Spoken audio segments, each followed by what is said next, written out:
welcome back. We're moving into our segment Eye to Eye, and joining us for this conversation we have Tomas Gongora Sr. More people know you as Diesel than Tomas Gongora Sr. But welcome to the show. Morning, thank you for having me. Thank you for having me, man. It's a pleasure. Now, Tomas, let's talk a little bit about how you first got into the entertainment business.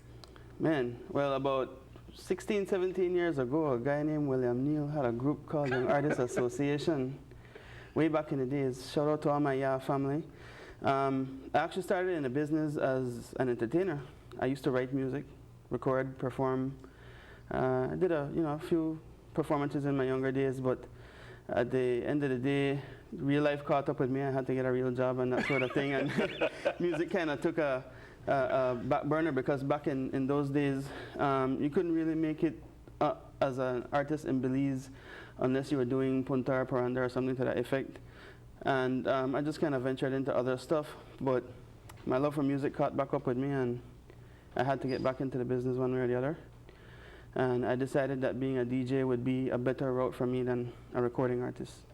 Now, when you talk about being a DJ, because it's with computers and everything else, you no longer need to buy records and have a whole crate and have a huge investment. Yeah. So you have quite a number of people who say, I'm a DJ. Mm-hmm. What distinguishes you from other people who will tell you, I'm a DJ? Well, I don't want to say what distinguishes me, but what distinguishes a true DJ from people who are DJs as a hobby is where I have to differ with you a little bit in what you said, because you do need to make a big investment. You don't have to be buying crates and crates of records, but at the same time you do have to invest in your equipment. You have to have up to standard equipment. Even your laptop has to be up to standard to work properly with some of the turntables and DJ controllers that are out. The standard these days is to use a MacBook, which everybody knows is not a small investment in itself. Then you have to have your controller, you have to have your speakers, all your different cables, all that stuff really adds up. Now, when it comes to me, the way I stand out is in the way I market myself. I am a marketer and salesperson by trade. DJing is actually my second job. My real job is marketing, graphic design, and that line of work. And because of connections I've made from doing different jobs in the past and that sort of thing, I've been able to network widely and create a niche for myself, in that I perform mostly weddings and special events rather than nightclubs and that sort of thing, which I do once in a while. Now, when you talk about being a DJ, and what would you say is the genre of music that you perhaps gravitate to? Because you said, as an artist, obviously you are not into paranda or punta as your genre of choice. Is there a particular type of music that you move towards as a DJ, or are you all inclusive? In terms of my personal taste in music, I am a hip-hop lover to the bone. I always have been, I always will be. But as a DJ, you have to be a true lover of music. That's one of the points I was going to bring up, is you can't just decide that you're going to get a bunch of music and play. You have to know your music, you have to love your music in order to generate that energy with the crowds that you're playing for. They have to see that you're into it, because if you're not having a good time, they sure as hell won't have a good time. I do love all sorts of music. I was raised by a grandmother who lived in Jamaica for a long time, but is British by heritage. So I have that taste from classical music all the way down to reggae, soca, everything, you know. I just love music on a whole. I just love music. Where did the name Diesel come from? When I was in high school, in my last year of high school, I believe it was high school, I was in a play, a recreation of West Side Story at the Bliss a long, long time ago. And the director used to always tell us to call each other by our character names when we're on the set and so on, so that we don't accidentally call each other by a real name, because most of us were actually friends. So we would be calling each other by real names or other nicknames or what have you. I was a little less known to the group because I was in a little older age bracket than most of the people who were performing. They were mostly first, second, and third formers. I was in fourth form, ready to go into sixth form. And so a lot of people didn't know me, and so everybody just started calling me Diesel. And when they saw me outside, because that was my character name, by the way, when they saw me outside, they would continuously call me Diesel, and it just kind of evolved from there. Even before I was a DJ, when I was doing music, I would go by Big Diesel. And up until now, it's just kind of stuck with me and is now an officially registered trademark. Now, when you talk about, let's talk up to the other, your 9 to 5, so to speak. Sure. All right? Not your 9 to 5 in the other way. Yeah, not the other way. Let's talk about the marketing and how you got into that, and designing and web designs and so many other things. Okay, well, when I was younger, I used to always be doodling and sketching and just drawing all sorts of stuff. Mostly, I remember I had a scrapbook full of tennis shoe designs that I wanted to submit to Nike when I got older. I never got around to it, but I had some nice designs. And one of my aunts, who is also a graphic designer, caught up on that, and she introduced me to Photoshop. Way back in the days when Photoshop was in like version 3, I think they're in like version 15 or 16 or something now. So I learned graphic design the old school way. And she just let me use her computer to mess around with it, and I got a hang of it. And luckily for me, when I was going into sixth form, SJC, Junior College, had just introduced a graphic design program that very year. And so I went with that and did that for a couple of years, and then I ended up just taking it on as my profession soon after. What part of design do you like? Because some people may like doing posters, etc. Some like doing the web pages. What do you like? My favorite aspect of design and marketing is branding. Coming up with that logo and that brand that's going to stick, that when people see it, it's going to be recognizable instantaneously, and that people can proudly look at and proudly display and say, that represents me, that represents my brand, and that's what I stand for. I've been lucky enough to work in different fields of work, banking, real estate, that sort of thing, that have enabled me to do a lot of learning of different industries and how to apply my knowledge of design to different industries. Because, for example, in the corporate world, a lot of corporations look for more simplistic designs that still stand out. In the entertainment world, people want flashy flyers with lots of graphics and effects and that sort of thing. And being a true professional is knowing where to divide that line. Now, as you talk about coming up with original designs and logos and branding, is branding something that you see being a more focal point for a lot of people now and businesses in the country? Because before, people would just get something and kind of adjust it a little to look Belizean, not necessarily coming up with an original idea. Correct. Well, one of the things that I've noticed these days that I'm very proud to say that perhaps I may have been a proponent for this is that people are thinking more globally than just locally. And the branding and imagery that they're starting to use is on a whole nother level than it was even 5 years ago.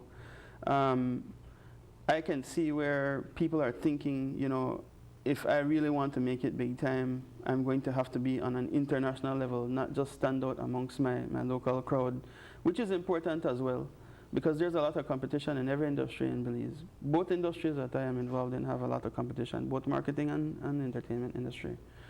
And it's really starting to show that people are thinking more professionally. They're willing to invest more money to get a great design and great work put out than to just do, for lack of a better term, a hurry knock up type of design or work.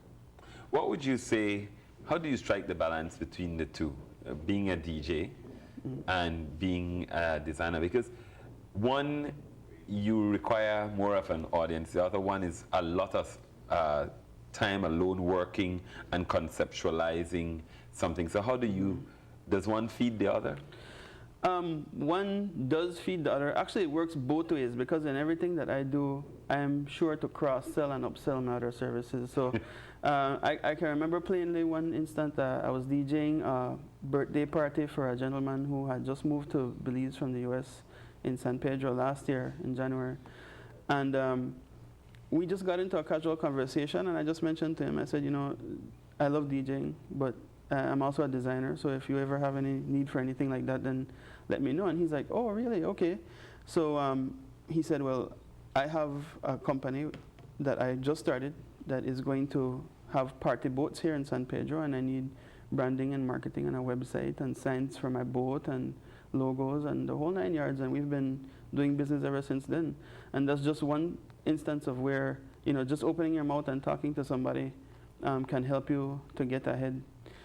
In terms of striking a balance between the two, it's just about knowing who you're dealing with and how to deal with those people. I've been very lucky to have formal customer service training throughout my career as a you know, in the workforce, and so I've learned how to apply that to different people because, you know, you're dealing with people sometimes on a corporate level. You're dealing with CEOs and managers of companies and stuff.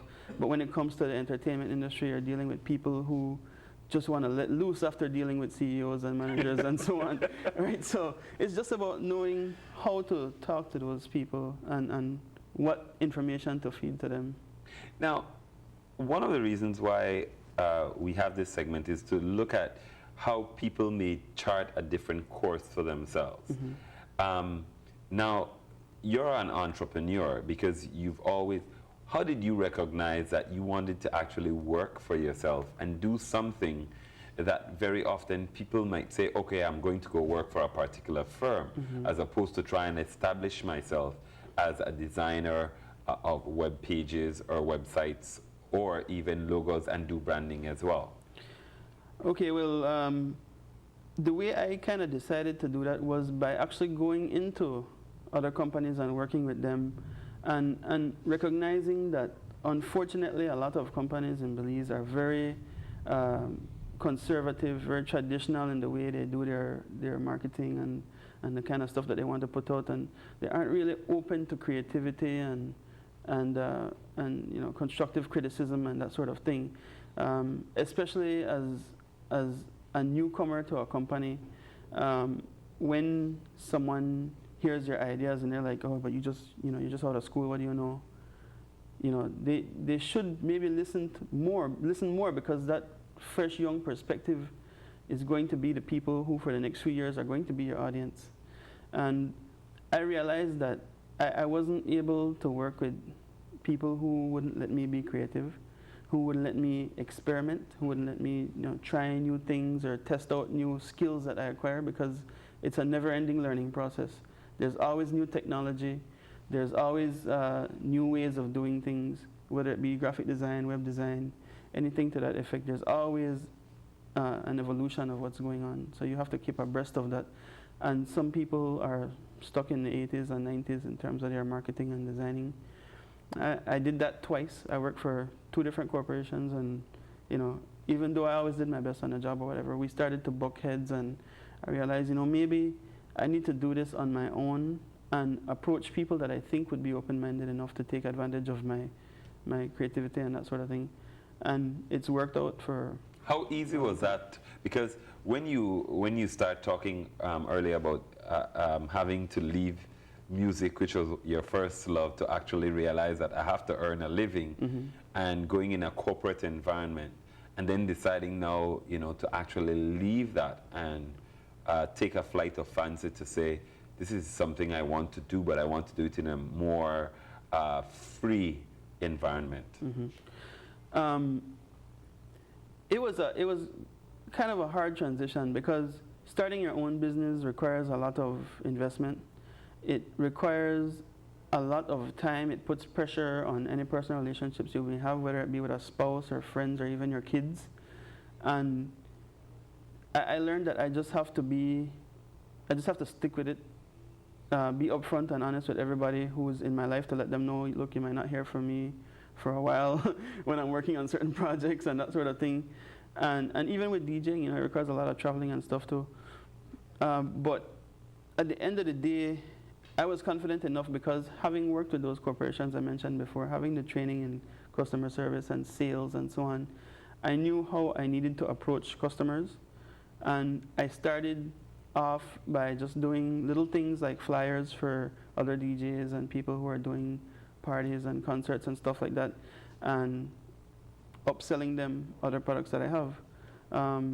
I've just only recently, in the last couple of years, got into web design, and that's been taking off a lot recently too, because again, having done graphic design and signage and stuff, I upsell the other services. And it's only by practicing that in an actual environment where it's going to be put out there for people and tracking the analytics and stuff like that, do you really see, is this something I want to do, or do I need to leave that to the pros and stick to what I know?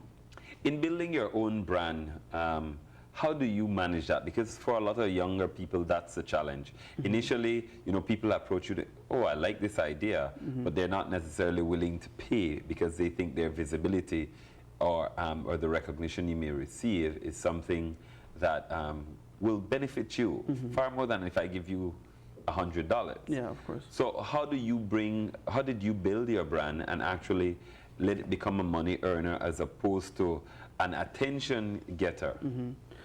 Well, in terms of my personal branding, I did my DJ logo, the one on the screen here. It started off as just a sketch a long time ago. When wide leg jeans were in, there was a brand of jeans called JNCO, the JNCO Jean Company. And they had a logo similar to this with the crown and that sort of text or whatever. And I was just doodling one day. And at the time, I was working at OYE Productions in Dangriga. And my good friend JC Cuellar, he looked at that and he said, yo, that's a good logo. You should stick with that. And I've attempted to change it several times. And one of those times he breaks me and he said, dude, don't do it, don't do it. So I realized that he had a point. And that my logo is pretty recognizable to anybody who knows me. They know that's my logo. I stick by this so much that I now have it tattooed on my back as well. And so that's that. But in terms of choosing a logo, it can be a simple logo, but it's not a simple process. It's choosing something, again, like I mentioned before, that will represent you when your face is not there. That's what you are represented by. And letting that represent what you do and what you stand for. This logo speaks to my love for hip-hop and so on, because it has sort of a graffiti element to it. In hip-hop, it's all about egos and that sort of thing. Everybody wants to be the king, so that's why the crown is there. And then I added the DJ to it when I became a DJ. Now, you said something that triggered something in my mind's eye, because the whole idea of branding yourself or working on a brand is something that very often people don't pay a lot of attention to. Why is it important to build that from the very beginning?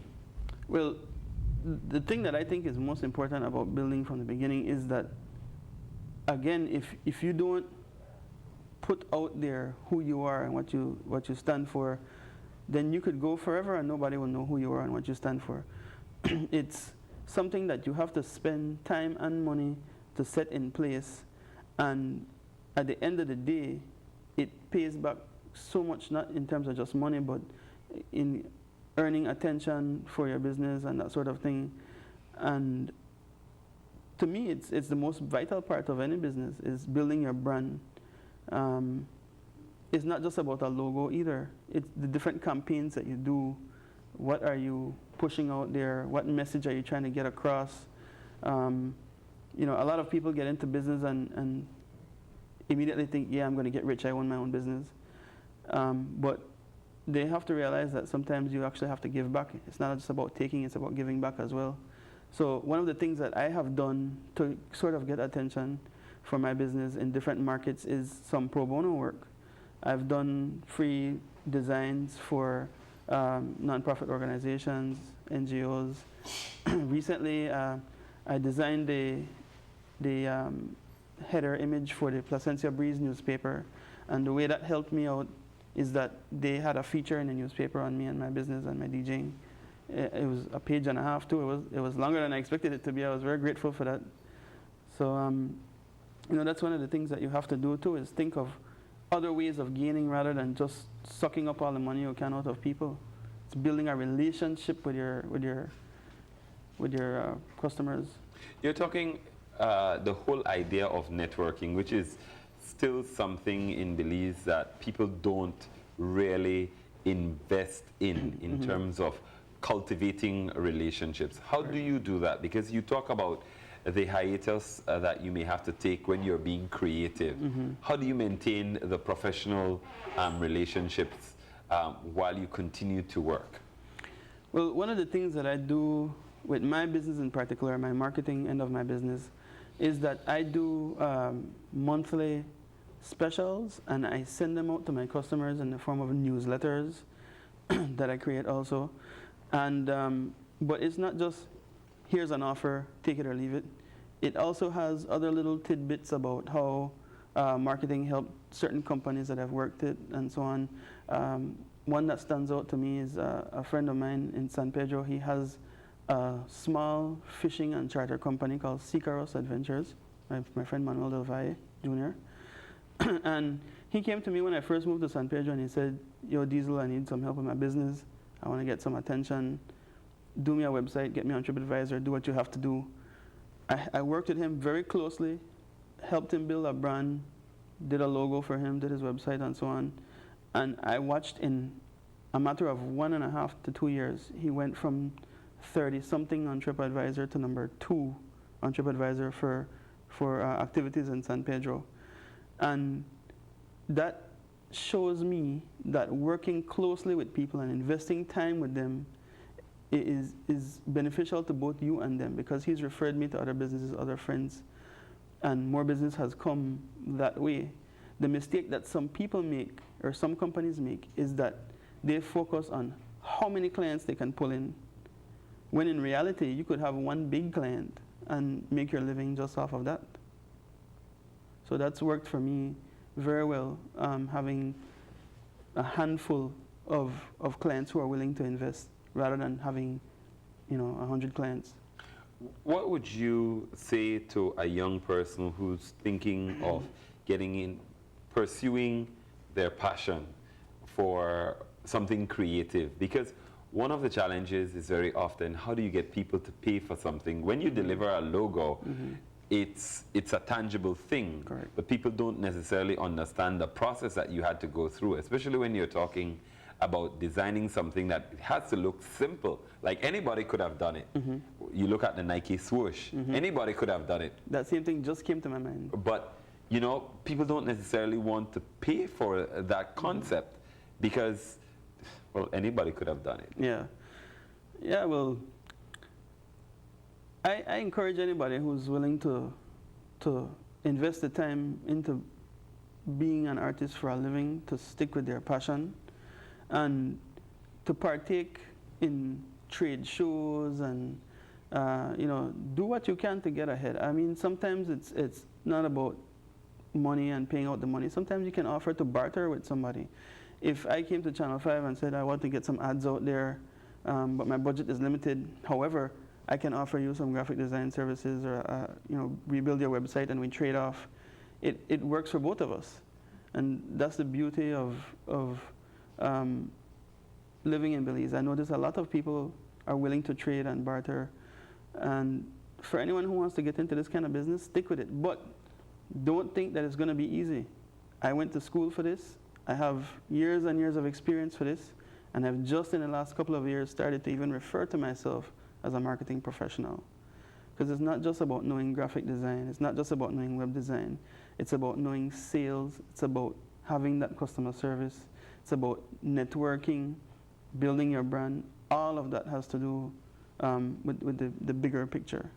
So, how do you handle visibility or attention? Because as you're talking about in a professional setting, obviously a lot of people still don't fully understand what are all the benefits from even Facebook in terms of a business thing.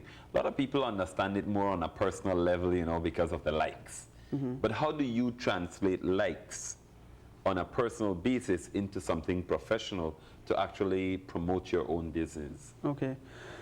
Well, getting likes on Facebook just means you got some attention. So that means you did something right to begin with. How do you run with that and use that to your advantage?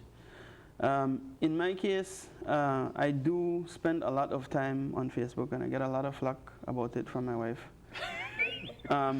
But at the end of the day, I sit with her and I explain to her, listen, you know, I keep a track of where my money is coming from, and more than 80% of my business began on Facebook.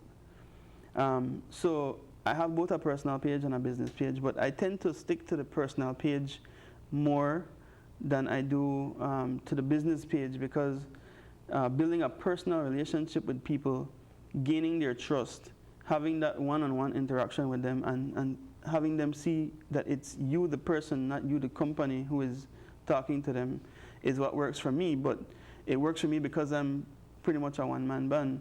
I don't have any staff. I work from home, or I go to my clients. But that can work for other companies as well. I've seen where people have put themselves out there as the face of the company that they work for, and use that to their advantage by having that one-on-one conversation with people, interacting with them. If you keep abreast of what's going on, you know, Facebook, like any other thing online, there's topics that trend. If you partake in the topics that are trending and that sort of thing, people will see that, you know, you're up to date, you're up to par, you're abreast of what's going on, and maybe this is the person I want to deal with, rather than somebody who is totally clueless. So my final question has to do with social media in general, and we're moving beyond Facebook because we see other things emerging, like LinkedIn, you know, and you have a couple other things that are becoming very popular. Are they worth the effort? All social media is worth the effort because each different social media outlet has a different audience. There are some people who like reading stories and posts, so they go on Facebook. There's some people who prefer seeing images, so they go on Instagram. There's some people who want to either give out every detail of what they're doing, so they use Twitter. LinkedIn is more for lack of a better term, linking with other people in your professional network. It's a way of connecting with people and building business connections. That one's very useful for that. You know, so all these different things have different purposes, and so to me, it's worth the time and effort. I've put time and effort into all of them. I noticed that Instagram and Facebook work a lot for me because people want to see, they want proof of what you're doing. And so me doing regular posts and so on, you know, helps a lot. All right. Well, any final words, anything you'd like to say to young people in particular or to your own peers about anything, professionalism, entrepreneurship, anything of that sort? Well, I encourage anybody, whether it be in marketing or any other business, DJing, being a live performer, whatever. If it's something you really love, then pursue your passion. It's something that you want to do because it's cool or whatever, then don't do it. Because you're going to lose interest after you feel like it's not cool anymore. When you realize that everything is hard work, people see, you know, they see nice pictures like this and they say, oh man, he looks like, you know, looks like a superstar or whatever, but that's just the glamorous part of it. They don't see me backing speakers upstairs, setting up, taking down equipment, going to meetings with clients, dealing with maybe you need to put some of those. dealing with their very picky lists of music, and you know, that having precise timing where it comes to like weddings and stuff like that. I have to have very precise timing with music and all of that. And they don't realize it is a lot of hard work. And then there's the marketing side of that, where if you don't have a team of marketers, a team of people pushing you out there, how in the world is anybody going to know who you are? So you have to invest time and money into your brand, your image. I encourage anybody to do a website. It is a big investment. You know, there are cheaper ways of doing websites, but websites that get attention aren't cheap. Because you can have a website, but if nobody sees it, nobody knows who you are. So I encourage people to save up that money, find out what it costs to do a website based on what you want your website to do that, and use your Facebook as a way of pushing people to your website where they get to focus on you. Because on Facebook, one scroll means you're gone. Because they can scroll, see somebody else's story, and you're no longer hot news. So if you have a website and people go to your website, they can see everything about you, focus on you and the things that you're doing. And you know, that's something you really have to do these days, because even being, you know, being a professional, you have to have all the different outlets of being contacted. Website, email, phone number. You have to have flyers, business cards. I always have a business card handy. I have some in my pocket. I always keep them with me.